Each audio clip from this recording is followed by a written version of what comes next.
এর আগে আমরা হচ্ছে অনেক অ্যালগরিদম এবং ফ্লোচার্ট করছিলাম, কিন্তু আজকে শিখবো হচ্ছে ধারা। হ্যাঁ, ধারা সম্পর্কে যত কিছু আছে সব কিছুর অ্যালগরিদম এবং ফ্লোচার্ট একটি ক্লাসে শেষ করব। তোমরা শুধু পাশে থাকো, দেখবা যে হচ্ছে একটি ক্লাসের মধ্যে ধারার যত অঙ্ক আছে সবগুলো অঙ্কের শিরা উপশিরা ঢুকে যাবে ইনশাআল্লাহ। কোনো সমস্যা হবে না, শুধু একটি ক্লাসের মাধ্যমে সব ধারার সব অঙ্ক আমরা শেষ করে ফেলবো ইনশাআল্লাহ। শুধু একটু পাশে থাকো। দেখো, এই যে তোমার হচ্ছে এরকম অঙ্ক কিন্তু আমাদের অনেক আসে, যে হচ্ছে 1+2+3+4+5 বা equal dot dot dot dot দিয়ে তোমার হচ্ছে এন সংখ্যক থাকে। এন সংখ্যক পদের বা এন সংখ্যক এই ধারাটির যোগফল নির্ণয়ের অ্যালগরিদম নির্ণয় করতে পারো। তো হচ্ছে এটাতে অনেকেই কিন্তু আসলে বুঝতে পারে না যে আসলে এটা কিভাবে কাজ করে। তো এটা বুঝতে হলে আমাকে দুইটা সূত্র মুখস্থ রাখতে হবে। সেই সূত্র দুটো কি আমি তোমাকে বলে দিই। একটা হচ্ছে সাম ইকুয়াল টু সাম প্লাস হচ্ছে আই, আর একটা সূত্র হচ্ছে I equal to I plus হচ্ছে অন। কিন্তু এখানে প্রত্যেকটা টিচার, ম্যাক্সিমাম টিচার এখানে অন করায় যে I equal to I plus on, কিন্তু না, এখানে আসলে I equal to I plus ব্যবধান। এখন কথা হচ্ছে এখানে ব্যবধান মানে তো বুঝতে পারলাম না। আসলে এই ব্যবধান জিনিসটা কিভাবে আসে একটু খেয়াল করুন, যে অন প্লাস 2+3+4 এন সংখ্যক পদ, এই ধারাটার যোগফল আমরা নির্ণয় করব। তো এখানে তুমি দেখো যে ব্যবধান জিনিসটা আসলে কোত্থেকে আসছে। এই দেখো, প্রথমে অন এবং 2 এর মধ্যে ব্যবধান কত? 1। 2 এবং 3 এর মধ্যে ব্যবধান কত? 1। 3 এবং 4 এর মধ্যে পার্থক্যটাই হচ্ছে ব্যবধান। পার্থক্য কত? 1। তো দেখো এখানে ধারার প্রত্যেকটা ক্ষেত্রে ব্যবধান কত করে আসতেছে? 1 করে করে বৃদ্ধি পাচ্ছে। তো এই জন্য এখানে কি টিচার তোমাকে ডিরেক্ট এইভাবে পড়ায় যে i equal to i plus 1। কিন্তু এই অনটা আসলে কোথা থেকে আসলো অনেকেই কিন্তু জানে না। তুমি দেখো এই অঙ্কটা তোমার অন্যভাবেও থাকতে পারে। সেটা কেমন? 1 প্লাস হচ্ছে 3 প্লাস হচ্ছে 5 প্লাস হচ্ছে 7 ডট ডট ডট ডট দিয়ে এমন থাকতে পারে। তখন তুমি যদি ডিরেক্ট এইভাবে মুখস্থ করো যে i equal to i plus 1, তখন কিন্তু তুমি এই অঙ্কটার ক্ষেত্রে ভুল করবা। কেমন ভুল করবা? তুমি দেখো এইখানে কিন্তু ব্যবধান হচ্ছে কত? 2 করে। 3 এবং 5 এর মধ্যে ব্যবধান কত? 2। 5 এবং 7 এর মধ্যে ব্যবধান কত? এখানে হচ্ছে 2। সুতরাং এই অঙ্কটার ক্ষেত্রে এই i এর সূত্রটা দাঁড়াবে হচ্ছে i equal to i plus হচ্ছে 2। কেন 2 আসলো? কারণ এই ধারাটার ব্যবধান মানে পার্থক্য 2 করে 2 করে বৃদ্ধি পাইছে। তো এই জন্য এখানে কি করা হয়, আমরা যদি এইভাবে মুখস্থ করি যে i equal to i plus ব্যবধান, তাহলে আর অঙ্ক ভুল হওয়ার আমাদের কোনো সম্ভাবনা থাকবে না। আর তুমি যদি ডিরেক্ট এইভাবে মুখস্থ করো যে হচ্ছে i equal to i plus 1, তাহলে দেখা যাচ্ছে এই টাইপের অঙ্কের ক্ষেত্রে তুমি ভুল করে ফেলবা। সুতরাং আমরা এইভাবে করবো যে i equal to i plus 1। ওকে, আশা করি এটা তুমি বুঝতে পারছো। এখন দেখো এখানে আমি দুইটা সূত্রের কথা বললাম, যে একটা হচ্ছে i equal to i plus ব্যবধান, আর একটা হচ্ছে কি s equal to s plus i। তো এখন আসলে এই i জিনিসটা কি? এই i দ্বারা তোমাকে বোঝায় যে ইনিশিয়াল মানে হচ্ছে প্রারম্ভিক বা প্রাথমিক, এই ধারাটার যে প্রাথমিক মান। হ্যাঁ, এই ধারা i দ্বারা তোমার এখানে কি বোঝাচ্ছে? এই যে তোমার হচ্ছে ইনিশিয়াল মানে প্রাথমিক মানটা, কিন্তু মূলত হচ্ছে i কিন্তু প্রত্যেকটা ধারার প্রত্যেকটা পদ এক একটা i। এখন কিভাবে i হয় এটাও আমি তোমাদের দেখাবো। তো দেখো এই যে প্রথম অবস্থা, প্রাথমিক অবস্থা, প্রারম্ভিক মানে কি ইনিশিয়াল মানে হচ্ছে প্রারম্ভিক। প্রথম অবস্থা i এর মান কত? i এর মান হচ্ছে 1, মানে হচ্ছে i দ্বারা প্রথমে ধারাটির যে প্রথম পদটা থাকবে সেটাই কি i দ্বারা প্রকাশ করা হয়। আচ্ছা ঠিক আছে, তো আমরা এখন এই সূত্রটার অ্যাপ্লাই শিখবো যে আসলে এই সূত্রটা কিভাবে প্রয়োগ করা হয়। দেখো i equal to i plus হচ্ছে, এখানে যেহেতু ব্যবধান অন আছে তাই আমরা অন দিয়ে দিলাম। তো দেখো এখন প্রথম অবস্থায় আমাদের i এর মান কত? প্রথম অবস্থায় i এর মান এটা আমাদের দেওয়া আছে i ইকুয়াল টু 1 আমরা জানি। তো প্রথম অবস্থায় যেহেতু i এর মান অন দেওয়া আছে, তারপরে অন যোগ করো সূত্রে অন, তাহলে কত হলো 2। দেখো এটাও একটা i আকারে প্রকাশ পেয়ে গেল। ঠিক আছে, আমি কি বলছি, প্রত্যেকটা ধারার প্রত্যেকটা পদ এক একটা i, কিন্তু অঙ্ক করার সময় আমরা i ইকুয়াল টু প্রথম পদ যেটা আছে এটাকে ধরে নেব। এটা 2 হতে পারে, 3 হতে পারে, 4 হতে পারে। মানে প্রথম পদ এখানে অন আছে, এই জন্য i ইকুয়াল টু প্রথম পদ অন ধরে নিলাম। কিন্তু এই প্রত্যেকটা পদ এক একটা আই আকারে প্রকাশ পায়।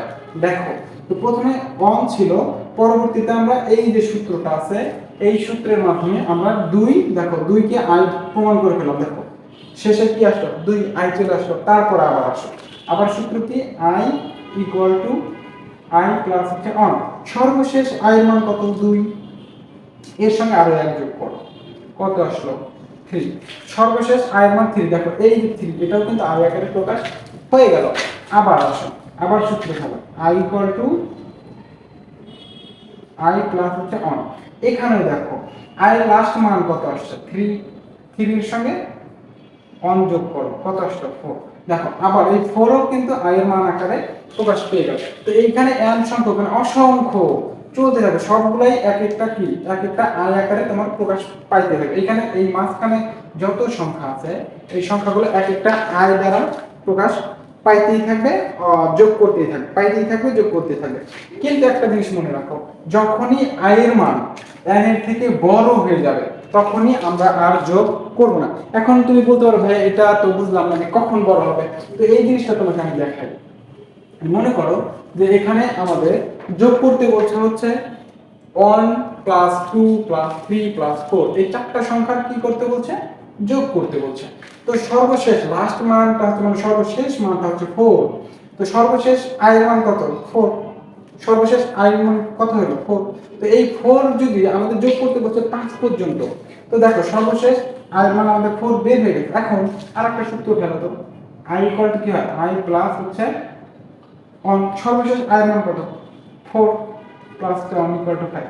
তো আই এর মান 5 চলে আসবে। তো এইখানে কি আমরা 5 যোগ করতে পারবো, পারবো না। কেন পারবো না, কারণ এই ধারার মধ্যে আমাদের 1 থেকে 4 পর্যন্ত যোগ করতে বলছে, এখানে কিন্তু আমরা 5 যোগ করতে পারবো না। যদি যোগ করে ফেলি সেটা আমাদের অবৈধ হয়ে যাবে। কেন, কারণ এই ধারায় 1 থেকে 4 পর্যন্তই যোগ করতে বলছে। এই জন্য আই এর মানটা সর্বশেষ লাস্ট মানের থেকে বড় হয়ে যাবে। দেখো এখানে সর্বশেষ লাস্ট আই এর মানটা কত আসছে, 4, কিন্তু যদি তুমি 5 এ চলে আসো তাহলে কিন্তু আর যোগ করা যাবে না, কারণ আমাদের এখানে কন্ডিশন দিয়ে দিতে যে সর্বশেষ যে তোমার আই এর মানটা আছে এটাকে আমাদের 4 পর্যন্তই হইতে হবে, এর বেশি যাওয়া যাবে না। আশা করি বুঝতে পারছো। এখন আসো, এখন আমি আবারও ক্লিয়ার করবো জিনিসটা, একটু ধৈর্য সহকারে দেখো। এখন দেখো, মনে করো 1 প্লাস 2 প্লাস 3 প্লাস হচ্ছে 4, এই ধারাটার যোগফল নির্ণয় করব অ্যালগরিদম এবং ক্লোজারের মাধ্যমে। তো এখানে আমরা জানি দুইটা সূত্র কাজ করে, একটা হচ্ছে i equal to i plus ব্যবধান, আর একটা হচ্ছে সাম equal to some plus i। তো প্রাথমিক অবস্থায় আমরা হচ্ছে i ইকুয়াল টু কি ধরব, তোমার হচ্ছে যে ধারাটা আছে এটা প্রথম পদটাকে আমরা i ইকুয়াল টু অন ধরব। এখানে যেহেতু অন আছে তাই অন আমরা ধরে নিলাম। তো প্রথমে প্রাথমিক অবস্থায় সাম মানে যোগফল ইকুয়াল টু 0 ধরে নিতে হয়। কেন ধরে নিতে হয়, কারণ এই চলকটাকে আমাদের যোগ করতে বলছে, কিন্তু এখন আমরা যোগ করি নাই, সুতরাং যোগ করার পূর্বে তো যোগফলটা 0ই হবে, তাই না? তো হচ্ছে 0 আমরা ধরে নিলাম, ঠিক আছে। আর সর্বশেষ লাস্ট যে মানটা এটা n ইকুয়াল টু কি ধরবো, 4 ধরে নিলাম। ওকে, তো এখন হচ্ছে আমাদের কন্ডিশন কি, i তোমার সর্বশেষ মানের চেয়ে বড় হওয়া যাবে না। i যখনই সর্বশেষ মানের চেয়ে বড় হয়ে যাবে তখনই ফলাফল প্রিন্ট করতে হবে, আর আমরা যোগ করতে পারবো না। তো এখানে দেখো প্রথমে কন্ডিশন জিজ্ঞেস করো, i কি n এর থেকে বড়, i কি n এর থেকে ছোট অথবা সমান। দেখো তো প্রথমে i এর মান কত ছিল, 1, এবার জিজ্ঞেস করো n এর মান কত, 4।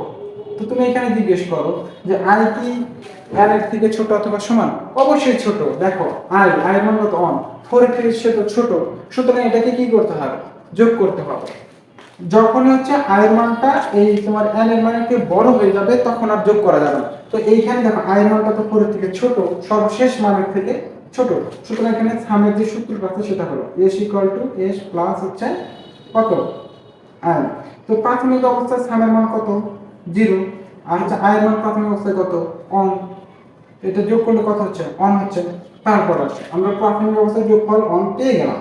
তারপরে আসো i এর সূত্র, i ইকুয়াল টু কি, i প্লাস হচ্ছে ব্যবধান 1। তো প্রাথমিক অবস্থায় i এর মান কত, 1 প্লাস হচ্ছে 1 ইকুয়াল টু 2। সর্বশেষ 2 এর মান i এর মান আমরা কত পেয়ে গেলাম, 2। একটা আমাদের কন্ডিশন হইল, ঠিক আছে। এখন আসো দ্বিতীয়তে, এখন আসো দেখো আবার তুমি জিজ্ঞেস করো আই কি তোমার হচ্ছে n এর থেকে ছোট অথবা সমান। এখন সর্বশেষ i এর মান কত 2, তো এখানে 2 বসাও, 2 বসায় ওকে জিজ্ঞেস করো আর n এর মান কত 4। এখন 2 কি 4 এর থেকে ছোট অথবা সমান, অবশ্যই ছোট। আই তো 2 এর মান তো 4 এর থেকে ছোট, তাহলে এখানে যদি ছোট হয় তাহলে আমাদের যোগ করতে হবে, আবার প্রক্রিয়াকরণ করতে হবে। তো প্রথমে সূত্রটা কি s s প্লাস হচ্ছে কত i।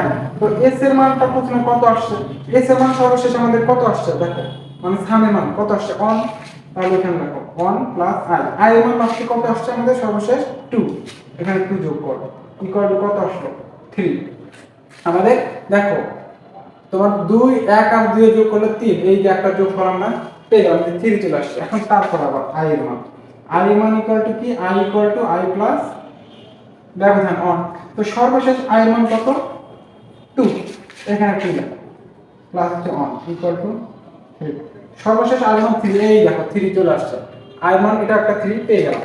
তো এইটাও আমাদের শেষ হয়ে গেল। এখন আবার আসো, এখন আবার কন্ডিশন জিজ্ঞেস করো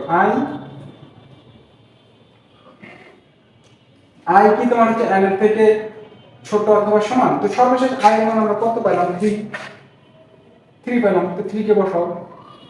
এখন জিজ্ঞেস করো n এর মান কত 4। এখন তুমি একে জিজ্ঞেস করো যে হচ্ছে 3 কি 4 এর থেকে ছোট অথবা সমান। হ্যাঁ, দেখা যাচ্ছে যে 3 তো 4 এর থেকে ছোট আমরা জানি। তো যদি ছোট হয় তাহলে তো প্রক্রিয়াকরণ চলতেই থাকবে, যতক্ষণ পর্যন্ত না এটা বড় হবে ততক্ষণ পর্যন্ত প্রক্রিয়াকরণটা চলতে থাকবে। তো এখানে যেহেতু ছোট তাহলে প্রক্রিয়াকরণ করো, তাহলে স্থান ইকুয়াল টু কি হবে s প্লাস i। s এর মান সর্বশেষ কত আসছে 3 আর i এর মান সর্বশেষ কত 3 ইকুয়াল টু 6। তারপর i ইকুয়াল টু কত আসবে i প্লাস হচ্ছে 1। তো সর্বশেষ i এর মান কত 3 প্লাস 1 ইকুয়াল টু 4। দেখো আবার আমাদের লাস্ট i এর মানটা আমাদের চলে আসবে। তো এটাও আমাদের ক্লিয়ার, আমরা ঠিক আছে। তো এখন এই i এর মানকে নিয়ে আবার এই কন্ডিশনের মধ্যে জিজ্ঞেস করো। দেখো i ইকুয়াল টু, এখন দেখো i কি n এর থেকে বড়, i এর মানটা বসাইনি, i এর মান কত আসছে 4 আর n এর মান হচ্ছে 4। এখন কোশ্চেন করো 4 কি 4 এর থেকে ছোট অথবা সমান। হ্যাঁ, ছোট নয় কিন্তু সমান, ছোট অথবা সমান, যেহেতু সমান তার মানে আমরা যোগ করব আবার। তাহলে কি করব s equal to s plus হচ্ছে i। সর্বশেষ s এর মান কত 6 আর প্লাস হচ্ছে i, সর্বশেষ i এর মান কত 4 ইকুয়াল টু 10। তারপর আবার জিজ্ঞেস করো, আবার তুমি হচ্ছে i এর মানটা বসাও, i ইকুয়াল টু কি i প্লাস হচ্ছে ব্যবধান 1। সর্বশেষ i এর মান কত 4 প্লাস 1 ইকুয়াল টু 5। দেখো আমার লাস্টে হচ্ছে কি আসলো 5 চলে আসছে। তো এখানে আমাদের 4 পর্যন্ত জিজ্ঞেস করতে বলছে, 4 পর্যন্ত যোগ করতে বলছে। তো আমরা হচ্ছে 4 পর্যন্ত যোগ করে ফেলছি, আমাদের 10 এর মান চলে আসছে আর সর্বশেষ i এর মান 5 আসে। তো এখন যেহেতু i এর মানটা 5 চলে আসছে, তো এখানে তুমি জিজ্ঞেস করো তো যে 5 কি সর্বশেষ n এর মান কত। আচ্ছা আমি আবার বলছি i কি n এর থেকে ছোট, তো i এর মান লাস্টে কত 5 ইকুয়াল টু এখানে কত n আছে, n এর মান কত 4। এখন জিজ্ঞেস করো i কি n এর থেকে ছোট, অবশ্যই না, i তো n এর থেকে আর ছোট নেই, i এর মান 5 আর হচ্ছে n এর মান 4। তো i যেহেতু বড় হয়ে গেছে সুতরাং এখানে আমরা আর যোগ করতে পারবো না। কেন পারবো না, কারণ আমাদের 4 পর্যন্ত যোগ করতে বলছে আর এখানে i এর মান 5 চলে আসছে, সুতরাং আমরা 5 আর যোগ করব না। সুতরাং 4 পর্যন্ত যোগ করে যে আমাদের 10 চলে আসলো, এটাই ফলাফল আমাদের কি করবে প্রিন্ট করবে, এই ফলাফলটাই আমাদের কি করবে প্রিন্ট করবে। এখন আমরা মূল গণিতে চলে যাই যে আসলে জিনিসটা কিভাবে কাজ করে। একটু ধৈর্য সহকারে দেখো, কারণ অঙ্কটা সময়টা একটু বেশি হলেও আজকে যদি তুমি এই অঙ্কটা আমার সঙ্গে একটু ধৈর্য সহকারে দেখো তাহলে আশা করি যত অ্যালগরিদমের যত হচ্ছে তোমার ধারার অঙ্ক আছে তার শিরা উপশিরায় তুমি পৌঁছে যাইতে পারবা, কোনো সমস্যা হবে না। একটু ধৈর্য সহকারে দেখো। আচ্ছা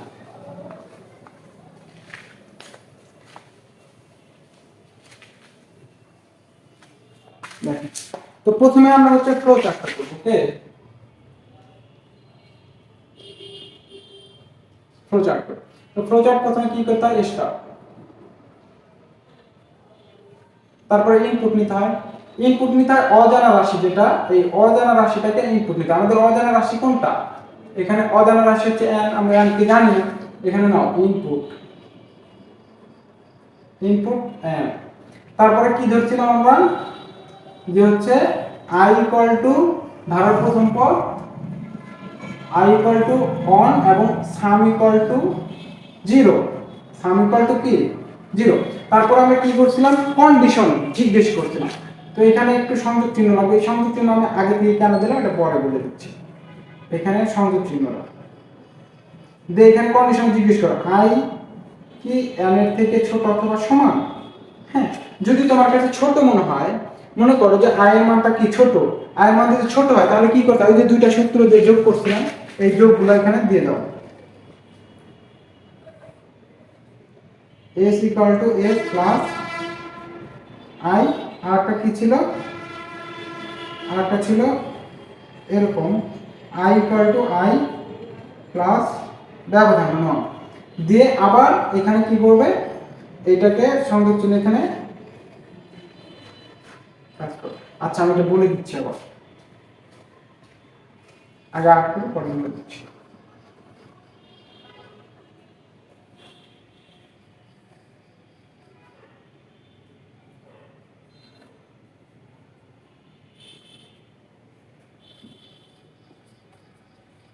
দেখো আমাদের কাছে এখন কথা হচ্ছে যে ইয়েস নো এই জায়গাতে ভাইয়া বুঝি নাই, সমস্যা নাই আমি আছি বুঝাই দেবো। দেখো আমরা মনে করো যে 1 প্লাস হচ্ছে 1 প্লাস হচ্ছে 2 প্লাস হচ্ছে 3 প্লাস হচ্ছে 4, আচ্ছা 3 পর্যন্ত করি, তাহলে আমাদের তাড়াতাড়ি হবে। দেখো এই সময় ধারাটার যোগফল নিয়ে নেবো, তো প্রাথমিক অবস্থা আমরা স্টার্ট করলাম, ওকে ঠিক আছে। ইনপুট এন্ড সংখ্যক আমাদের সব লাস্টের নাম্বারটা ইনপুট নিলাম অজানা সংখ্যা। তারপরে হচ্ছে প্রথমে i ইকুয়াল টু 1 ধরলাম, আমরা প্রাথমিক অবস্থায় যোগফল 0 থাকে, এই যে আমরা 0 ধরে নিলাম, কোনো সমস্যা নেই, আচ্ছা ঠিক আছে। তারপর এখন আমাদের কি, আমাদের কোশ্চেন করছিলাম না i কি তোমার n এর থেকে ছোট অথবা সমান। সর্বপ্রথম i এর মানটা কত ছিল 1, i এর মানটা কত 1, তো i এর মান এখানে কি 1 বসাও, তো 1 বসাও ইকুয়াল টু n এর সর্বশেষ n এর মান এখানে কত 3, তো এখানে দেখো i তো হচ্ছে n এর থেকে ছোট, i কি n থেকে ছোট, এক কি তোমার হচ্ছে i এর মান কত 1 আর n এর মান হচ্ছে 3, 3 থেকে ছোট i মানে 1 কি 3 থেকে ছোট অথবা সমান, অবশ্যই ছোট। আর যদি ছোট হয় তাহলে কি করব, আমরা যোগ করব। তো ওই যে তোমার হচ্ছে একটু আগে যে যোগ করা শিখলাম, ওই যোগটা তুমি করো, তাহলে এখানে s equal to s plus হচ্ছে কত i, তো প্রাথমিক অবস্থায় সামের মান কত ধরে নিতে আমরা 0, এখানে 0 যোগ করলাম, 0 i এর মান কত 1 ইকুয়াল টু 1 বের হলো, ঠিক আছে। তারপর নিচে i এর এখানে চলে আসো, i ইকুয়াল টু কি i প্লাস হচ্ছে কত 1, তাহলে কি 1 প্লাস হচ্ছে 1 2, 1 প্লাস 1 ইকুয়াল টু 2 বের হয়ে গেল, এই যে 2। দেখো এই যে 2 এর মানটা আমরা পেয়ে গেলাম। তো 2 এর মানটা পাওয়ার পরে i এর যে লাস্ট মান এটা পাওয়ার পরে এখানে এসে আবার এখানে জিজ্ঞেস করো যে 2 কি 3 এর থেকে ছোট অথবা সমান। হ্যাঁ, 2 যদি ছোট হয় তখন আবার এই প্রক্রিয়াটা আবার চলতে থাকবে, চলতে চলতে তখন আবার কি আসবে, তোমার হচ্ছে 2 এর মান লাস্টে তোমার হচ্ছে ইয়ার মান কত আসবে 3 চলে আসবে। এখন এখানে জিজ্ঞেস করবে 3 কি 3 এর থেকে ছোট অথবা সমান, হ্যাঁ সমান, সমান হলে আবার যোগ করবে, যোগ করে আবার প্রক্রিয়া করবে, যখন আবার এখানে আসবে কি 4, 4 তো এখন হচ্ছে 3 থেকে ছোট হয়ে গেল, এই ছোট হওয়ার কারণে আবার একে জিজ্ঞেস করবে যে 3 কি ছোট, তখন বলবে যে না 4 3 থেকে ছোট না। আর যেহেতু ছোট না তাহলে কি করতে হবে, ফলাফল প্রিন্ট করে দাও, ফলাফল এখানে আমরা প্রিন্ট করে দেব। বুঝতে পারছেন, যখন হচ্ছে i এর মানটা বড় হয়ে গেল তখন কিন্তু আমরা প্রিন্ট করা অফ করে দিলাম, তখন আমরা কি করলাম প্রিন্ট করা অফ করে দিলাম, ঠিক আছে।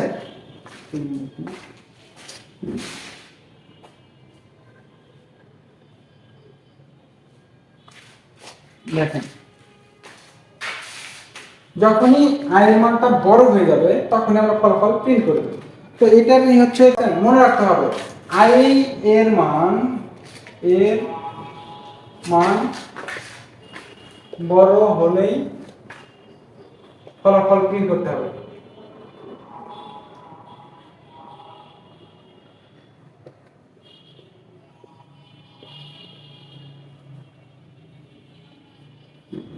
ঠিক আছে, i এর মান যখনই বড় হয়ে যাবে তখনই ফলাফল প্রিন্ট করতে হবে।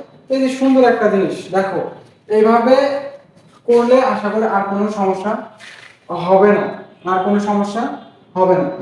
তো এখন দেখো, এখন এই জিনিসটা তোমাকে আরেকটা জিনিস দেখাই, এই ধারাটা তোমার একটা অন্যরকম হতে পারে, এরকম হতে পারে। এই ধারাটা কেমন হতে পারে যে 1 square plus 2a square plus হচ্ছে 3a square dot dot dot dot dot m এটা থাকতে পারে। তো তখন তুমি কি সূত্র ফেলবা? তখন তো তোমার মনের মধ্যে একটা চিন্তা চলে আসতে পারে যে হ্যাঁ এখন তো এই অঙ্ক তো আমি করি নাই, তখন তো একটা কেমন লাগবে না? তো এটা কোনো সমস্যা নাই, তুমি s ইকুয়াল টু ওই সূত্রে আগে s equal to s plus হচ্ছে কি লিখলাম i লিখলাম না, এই r এর এখানে s স্কয়ার যেহেতু আছে এখানে 2 লিখে দিলাম। আর i এর সূত্রটা তোমার কি থাকবে i equal to i plus 1 এটাই থাকবে। তুমি জাস্ট এই জায়গায় পরিবর্তন, যদি এই ধারাটা আসে তুমি জাস্ট এই জায়গায় পরিবর্তন করে এখানে যেহেতু s স্কয়ার আছে এখানে s স্কয়ারের চিহ্নটা দিয়ে 2 দিয়ে দিবা, আর বাকি সব এক হয়ে যাবে, আর কোনো পরিবর্তন নাই।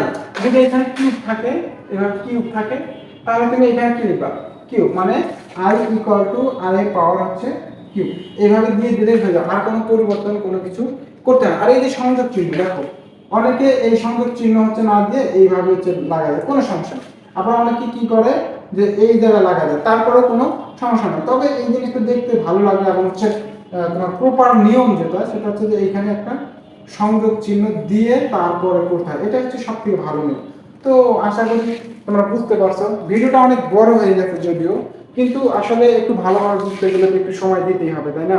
তো সময় নিয়ে যদি তুমি ভিডিওটা দেখো তাহলে সব হচ্ছে ধারার যত অ্যালগরিদম আছে সব তুমি বুঝতে পারবে। তো আশা করি সবাই বুঝতে পারছো। তো আজকে এই পর্যন্তই, ভালো থাকো আর আমার জন্য সবাই দোয়া করো, আর একটা কমেন্ট করে যাইও যে হচ্ছে তোমার কেমন লাগলো ক্লাসটা, তাহলে আর কি ভালো লাগে।